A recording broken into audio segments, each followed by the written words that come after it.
Hi everybody, welcome back to New Testament Explained with me, Fran. Remember, if you're not already, subscribe to both the channel and the notification bell. Today's video is going to be looking at differing views on the arrival of the Kingdom of God, with a specific emphasis on Luke's Gospel. This is in line with the Edexcel A-level religious course, the New Testament Studies unit. However, if you are more broadly interested in biblical studies, this should be right up your street. So before I go over the different interpretations, there are a couple of things I want to clarify early on to avoid any confusion later down the line. The first is some key terms. So, the kingdom of God is the way that God acts in human history to establish his reign. Now, different people have different views on how God will act and when God will act, but a common thread is that God will act at some point in human history to establish his reign, and that's what we mean by the kingdom of God. Eschatology is a part of theology concerned with the final events in the history of the world, which is commonly known as just the end of the world. Again, there are different views on when this will happen and what it will look like, but these different interpretations come under the umbrella term of eschatology. The final word we're going to look at is parousia. Now, this is a term that simply means the second coming of Christ, and Christians often link eschatology and parousia together because they think the end of the world will be when Christ returns. A final thing I want to clarify before we move on is that when we are studying these different interpretations on the arrival of the kingdom of God, what we are ultimately looking at is what do scholars think Luke was trying to get across in his gospel about the arrival of the kingdom of God. So it's not what they think is going to happen in the present day in relation to the arrival of the kingdom of God. They are looking at Luke's gospel, reading the passages and saying, what was Luke thinking? What's his rationale in relation to the kingdom of God? And again, there are different viewpoints on what Luke was trying to say. The first theory we're going to look at then is salvation history, which is an argument put together by CONZELMANN. He argues that the kingdom of God, according to the Gospel of Luke, was established before Jesus, continued in the present, and by present we mean in the life and ministry of Jesus, and then it continued and continues into the future. Therefore, the kingdom of God is eternal and has always existed. Now, CONZELMANN says when Luke wrote his gospel, he was addressing a Christian community that was ultimately confused. They were expecting the second coming of Christ, the parousia, and this hadn't happened. The term to describe this delay is the delayed parousia, the fact the second coming of Christ hadn't happened yet. And therefore, when he wrote his gospel, he was trying to address this issue that his audience, the Christian community who he lived amongst, were confused as to when Jesus was going to return. Now, Hans CONZELMANN thinks that there are three stages to the kingdom of God in Luke's gospel. The first is the age of Israel, which is where God's kingdom was given to his chosen people, the Jews. Then there is a second stage to the kingdom of God, and this is Jesus' ministry. This ushered in a new age where the kingdom of God became available to all people. The third one is the important stage in many senses. This is when Jesus ascended into heaven. And this stage marked an age where Christians had to spread the message of Jesus to other people. And this age was going to end with the parousia.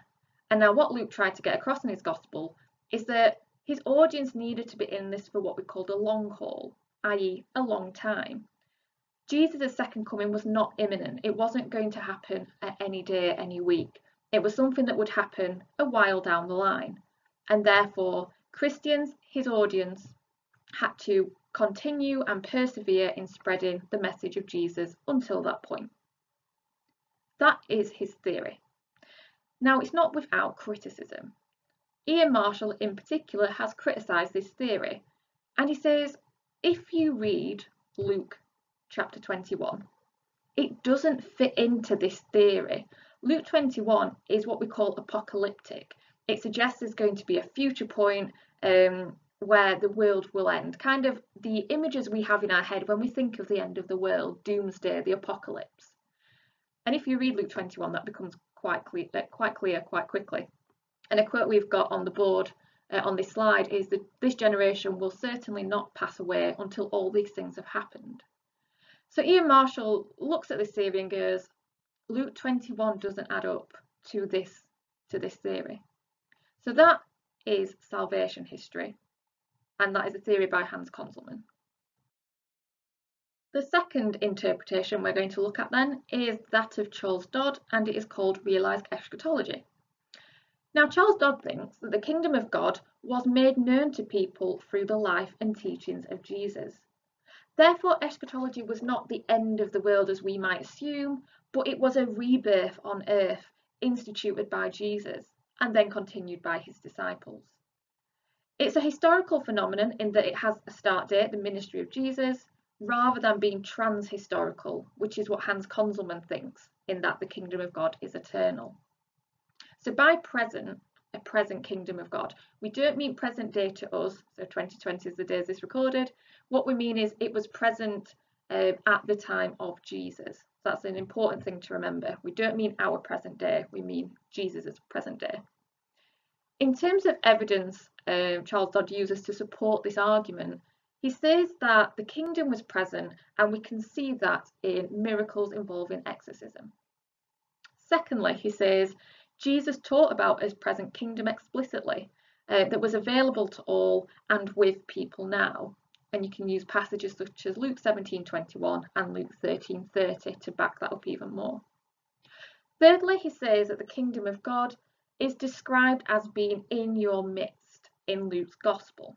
And therefore what Luke must have been trying to get across is that the kingdom of God was present at the time of Jesus, and therefore a kingdom that you entered almost spiritually. It wasn't a physical kingdom that you was aware of around you, but it was a spiritual sense of being.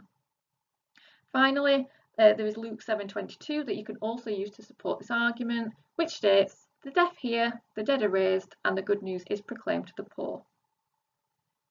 Now, a criticism of this theory actually becomes more evident when we get to the end of this video, that all of the different interpretations we look at in this video, Hans CONZELMANN, this one and the next two, all assume that this happened. All of the theories say that during the ministry of Jesus, the kingdom of God came about in different capacities, admittedly, but it did come about in some form.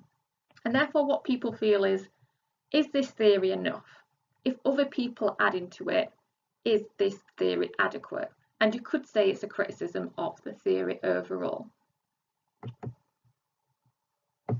Next up, we have consistent eschatology, which is a theory put forward by Albert Schweitzer. Now, he argues that the kingdom of God is an eschatological happening. There is going to be an end point, and it will come at the end of time. And he links this to the idea, as I've already said, that Christians expect the second coming of Christ, the parousia, to sort of signal this. Now, more specifically, Schweitzer believes that Jesus' teachings about the kingdom of God suggested the parousia was imminent.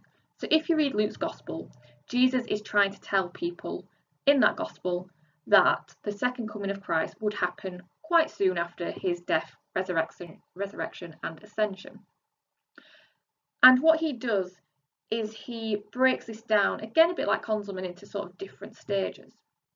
So ultimately he believes that Jesus saw himself as the Son of Man who would bring about the kingdom of God. That is how Jesus understood himself. Jesus at first believed this would happen, i.e. the kingdom of God would arrive in his ministry, in his life on earth, teaching, preaching, etc. Now, according to Schweitzer, this didn't happen. And therefore what Jesus thought at that point is, right, that's not happened. So the kingdom of God will come about through my, i.e. Jesus's, suffering and death. And then this theory continues that didn't happen. The kingdom of God didn't arrive during the suffering, death of Jesus. And therefore we get the third stage, which is what happened after Jesus died is the early church developed the view that the parousia was imminent, and Luke would be included in this, and that is why his gospel suggests that the parousia is imminent and that the kingdom of God is going to arrive in the future. Most scholars, however, reject this theory. partly because the theory depends on the gospel being chronologically accurate.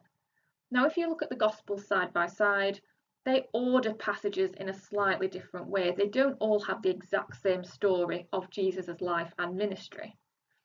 And an issue, therefore, with this theory is it ultimately depends on Luke's gospel being the one that is historically accurate. A second criticism is that in this theory, the death of Jesus is seen as a failure because it doesn't bring about the kingdom of God, which is an idea that doesn't fit necessarily with kind of big Christian ideas about Jesus' death and what it signifies. A final criticism links into the second. It ignores the early church's view that God intervened through the resurrection and through Jesus' death to make salvation possible. So if the early church thought that salvation was now possible, this doesn't quite add up to the idea of the kingdom of God not arriving yet and that it's going to arrive in the future. So a lot of scholars question this theory in terms of whether it is what Luke was trying to get across in his gospel. So the final point of view we're going to look at is that held by Oscar Cullman and Ian Marshall. And this is called inaugurated eschatology, and it's kind of a present-future approach to when the kingdom of God will arrive. So what they argue is that there are references in Luke's gospel to both a present and future kingdom. And therefore, what this means is the kingdom of God started with the ministry of Jesus. He inaugurated, which means to begin. So he began the kingdom of God, but it is going to almost be completed in the future. Cullman actually uses an interesting analogy to make his point. So he uses the example of World War II. He says that D-Day was a very decisive battle in World War II, and in part explains why the Allies won. However, World War II didn't end on D-Day. It continued until VE Day, which is when World War II was officially won by the Allies and World War II was completed in the sense that it finished. And he says the kingdom of God is somewhat like that, in that the life and ministry of Jesus was a significant turning point. It started the kingdom of God, but the kingdom of God was not completed with the ministry of Jesus, and that would happen in the future. So it exists in the present, and remember, present means present ministry of Jesus, but it will be completed at a future date.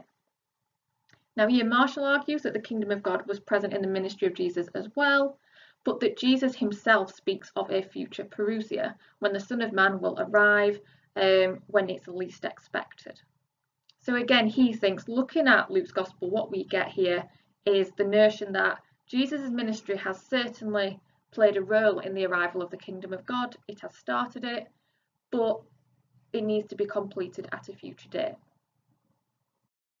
That then marks the end of this video that goes through 4 key interpretations on the arrival of the kingdom of God. Again, if you're not already, subscribe to the channel and the notification bell, and I'll see you next time.